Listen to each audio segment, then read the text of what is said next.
राहुल जी बामनिया और समाज के अलग अलग गांव से आए हुए समस्त मौजूद व्यक्तियों, प्रमुख साहब, महेंद्र जी, आसपास के गांव से पधारे हुए समस्त जनप्रतिनिधिगण, समाज के मुखियों, पूर्व रिटायर्ड अधिकारीगण, अभी सेवारत कर्मचारी, अधिकारी, समस्त बुद्धिजीवी जन, मातृशक्ति, युवा साथियों, आप बड़ी संख्या में पधार कर इस MS4 शिक्षा के प्रति समर्पित इस प्रोग्राम के अंदर भाग लिया, पधारे। आप सबका बहुत बहुत आभार, बहुत बहुत धन्यवाद। समस्त जो इनकी कमेटी है, इस संस्था को संचालन करने वाली संपूर्ण कमेटी का बहुत बहुत आभार कि आप एक सुनियोजित तरीके से, अनुशासित तरीके से इस संस्थान को चला रहे हो और संस्थान बहुत ही अच्छा शिक्षा के प्रति कार्य कर रही है और बहुत ही बढ़िया रिजल्ट भी आ रहा है। इस संस्थान में पढ़ने वाले यहाँ से पढ़कर कई RAS बने हैं, IAS भी बने हैं, डॉक्टर, इंजीनियर, सर्विस के अलग अलग फील्ड के अंदर सफलता हासिल की है। ये संस्था की कुशल नेतृत्व, कुशल संचालन का ही परिणाम है। मैं आशा करता हूँ कि बाबू जी का आशीर्वाद सब पर बना रहे और संस्थान दिन दुगुनी रात चौगुनी प्रोग्रेस करे, क्योंकि बाबा साहब भीमराव अम्बेडकर जी यही कहा करते थे कि शिक्षा वो शेरनी का दूध है, जो पिएगा वो दहाड़ेगा।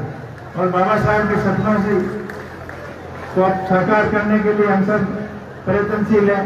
शिक्षा के क्षेत्र में बाड़मेर जिले को हमेशा पिछड़ा जिला माना जाता था और यहाँ पनिशमेंट के रूप में अधिकारियों को यहाँ भेजते थे। वही बाड़मेर है, आज शिक्षा के क्षेत्र के अंदर प्रगति कर रहा है।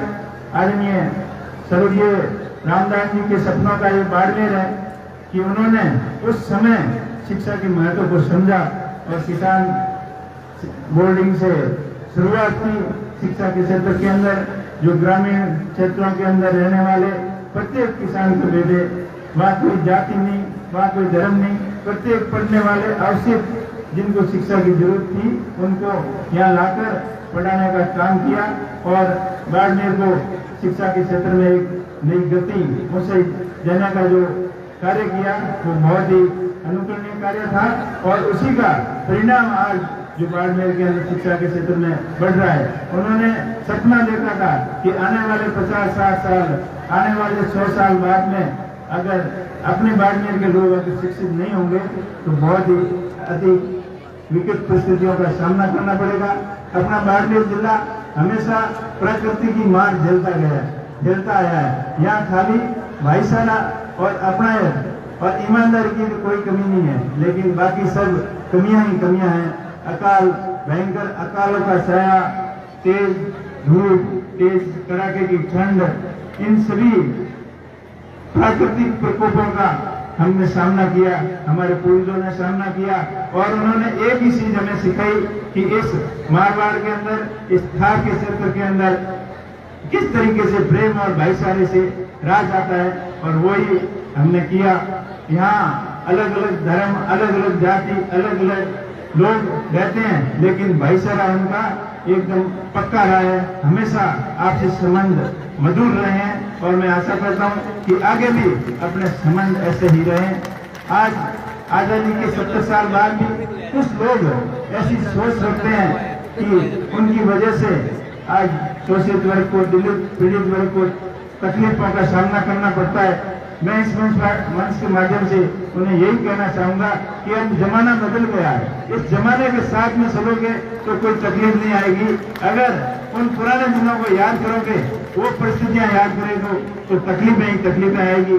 आज सुनने में आ रहा है इस चुनाव के दौरान काफी लोगों को दिक्कतों का सामना करना पड़ा और उसके बाद में भी कई घटनाएं ऐसी हो रही है, आपके 16 जैसी घटना, जहां पिछले लोगों को, कमजोर वर्ग के लोगों को यह कहकर प्रताड़ित किया जा रहा है कि अलग अलग तरीके से, तो वो तरीका ठीक नहीं है। अभी समय रहते ही संभल जाए तो ठीक रहेगा, नहीं तो आने वाला समय अपने आप बता देगा जो समय के साथ में नहीं चलेगा वो अपने आप पीछे रह जाएगा।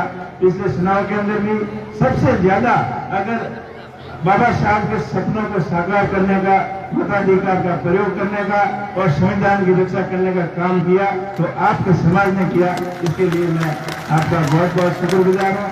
आपने 99% क्या 100% सहयोग कानून संविधान को बचाने के लिए किया, तो आपका बहुत बहुत आभार।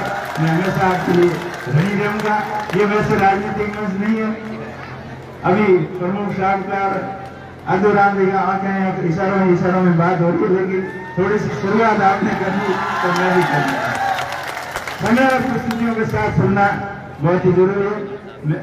आप लोगों ने जो आशीर्वाद मुझे दिया और देश की सबसे बड़ी पंचायत के अंदर आप लोगों ने जिस आशा और उम्मीद के साथ मुझे भेजा है, तो मैं पूरा प्रयास करूंगा कि आपके सपनों तो आपकी उम्मीदों को पूरा करने का। अभी अधूराम जी बता रहे थे कि रिफाइनरी के अंदर रोजगार किसी को कम मिला है, किसी को ज्यादा मिला है, तो मैं आपको यही कहना चाहता हूँ, ये तो खाली अपना चुनाव आता है जब अपन एक दूसरे को बेला फुसलाने के लिए कह देते हैं कि उसने ज्यादा कर दिया, उसने ये कर दिया। हालांकि ऐसा कुछ नहीं है, वहाँ जो योग्य है वही करते हैं, लेकिन कंपनियों वालों की बदमाशी जरूर है। तो आप ही प्रयास करना कि राजस्थान की विधानसभा के अंदर 80% से ज्यादा स्थानीय लोगों को रोजगार मिले, ये कानून बनाना। और मैं भी पूरी मजबूती से पैरवी करूंगा देश की पार्लियामेंट के अंदर कि जहाँ भी स्थानीय लोगों को वहाँ जो नए रोजगार की फैक्ट्रियां आती है, कोई डेवलपमेंट होता है, वहाँ स्थानीय लोगों को 80% से ज्यादा रोजगार मिले, तभी ये संभव होगा। नहीं तो चुनाव के मौके पर हम कह देते हैं कि उसने ज्यादा कर दिया, उसने ज्यादा कर दिया। अगर हकीकत जानना चाहो तो वहाँ से उनका आंकड़ा होता है, फाइनेंशियली फिगर आते हैं, वो पता कर लेना कि किसने क्या किया क्या नहीं किया। हालांकि SC/ST के वर्ग को वहाँ प्रतिनिधित्व कम है, क्योंकि आप लोग जहाँ शिक्षा के प्रति तो काफी जागरूक हुए, लेकिन ये है कि जो परिवार संभल गया, आगे बढ़ गया, वो तो बढ़ते ही जा रहा है, लेकिन कुछ आपके 50% से ज्यादा लोग ऐसे हैं जो आज भी शिक्षा के प्रति ध्यान ही नहीं दे रहे हैं। तो हमें सबको सबसे पहला काम तो यही करना है कि समाज के समस्त जो शिक्षा से वंचित लोग हैं, शायद 36 गांव के लोग हो, उनको शिक्षा के प्रति प्रेरित करना हम सबका दायित्व बनता है। अगर वो फिसल जाएंगे और कुछ लोग आगे बढ़ जाएंगे तो वही वापस गैप बढ़ना शुरू हो जाएगा। जैसे अभी पिछले 10 साल की जो नीतियां थी, उसमें आर्थिक नीतियां ऐसी थी कि उसमें अमीरी और गरीबी का जो गैप बढ़ता जा रहा है ना, वो और बढ़ जाएगा। उसको खत्म करने के लिए, कम करने के लिए शिक्षा ही ऐसा साधन है कि सब लोग शिक्षित होंगे तभी विकसित हो पाएंगे, अपने और अधिकारों के प्रति सजग रहेंगे, और अपने खुद का डेवलपमेंट कैसे करना है वो शिक्षा से ही संभव है। बाकी आप लोग जो प्रयत्न करते हो वो और आगे करें, और जो आपके समाज ने पिछले 15-20 सालों के अंदर जो मुकाम हासिल किए हैं वो काबिल तारीफ है। मैं आशा करता हूँ कि ये स्पीड 2 गुनी 4 गुनी हो, ताकि अपना क्षेत्र जो हमेशा अभावों की श्रेणी में गिना जाता था, वो शिक्षा के क्षेत्र में राजस्थान में नंबर 1 बाड़मेर जिला बने। ये हम सबका प्रयास रहेगा। बाकी जो अभी बात कर रहे थे भाई साहब, जो एजुकेशन के सेक्टर में मेरा हमेशा ही मन रहता है, हमेशा ही ये रहता है कि शिक्षा के क्षेत्र में नयापन कैसे लाएं, चाहे स्मार्ट डिजिटल एजुकेशन के माध्यम से हो, चाहे आप लोगों के सहयोग के माध्यम से हो। मैं हमेशा यही कहता हूँ कि अपने बच्चों की पढ़ाई के ऊपर ज्यादा से ज्यादा ध्यान रखें, क्योंकि आने वाला भविष्य ये बच्चे हैं। अगर बच्चे अपनी औलाद पढ़ लिख कर होशियार बन गई तो अपने को किसी प्रकार के धन वगैरह की जरूरत नहीं है, और अपने पास खूब सारा खजाना होगा, लेकिन बच्चे उसको संभालने लायक नहीं होंगे तो भी वो कोई काम नहीं आएगा। इसलिए सबसे पहला काम है कि बच्चों को अच्छी शिक्षा दें, अच्छे संस्कार दें, नशे पत्ते से दूर रहे। कहीं जाने अनजाने में बच्चा गलत दिशा में चला गया है तो उनको समझाकर समाज की मुख्य धारा में लाने का प्रयास करें। ये तभी संभव होगा जब हम सब अपनी अपनी जवाबदारी समझें, और अपने ऊपर ये नहीं कि वो तो अपने आप हो जाएगा, कोई और कर देगा, कोई और नहीं कहेगा। ये सब काम अपने को खुद को ही करने पड़ेंगे।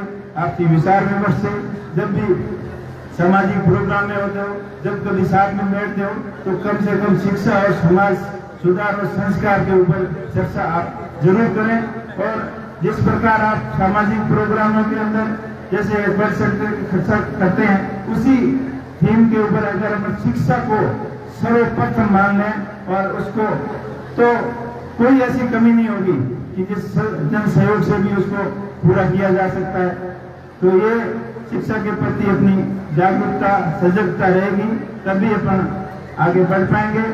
एक बार पुनः आप सभी का बहुत बहुत आभार। आपने बुलाया, मान सम्मान दिया।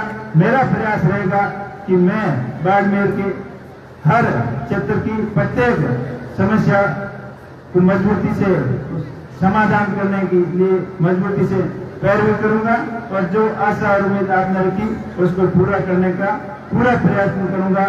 चाहे सामाजिक क्षेत्र में हो, चाहे मूलभूत सुविधाओं के क्षेत्र में हो, चाहे शिक्षा के क्षेत्र में हो, चाहे रोजगार के क्षेत्र में हो, चाहे इंडस्ट्रियल डेवलपमेंट के क्षेत्र में हो, हर इंफ्रास्ट्रक्चर के क्षेत्र में हो, हर क्षेत्र के अंदर जो जो आपको चुनाव के दौरान वादे किए उनको पूरा करने का पूरा प्रयत्न करूंगा और केंद्र और राज्य सरकार को भी सहयोग पूरा मिले, यही मैं उन सबसे आशा रखते हुए आप लोगों के लिए हमेशा मेहनत करता रहूंगा।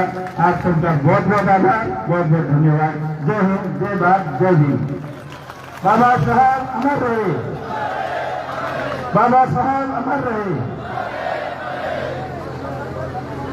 हाँ, घोषणा राहुल जी ने बताया था 1 करोड़ रुपए की उसने बाप जी को बोला था, और जहाँ बाप जी कहेंगे, और मेरा यही है कि शिक्षा के क्षेत्र में ही आप ज्यादा से ज्यादा खर्च करावें। उसके अलावा और भी कहीं जरूरत है तो MP फंड आपको ही पता है कि एक फिक्स होता है, और अभी वो रिलीज नहीं किया, लेकिन हालांकि रिलीज हो जाएगा।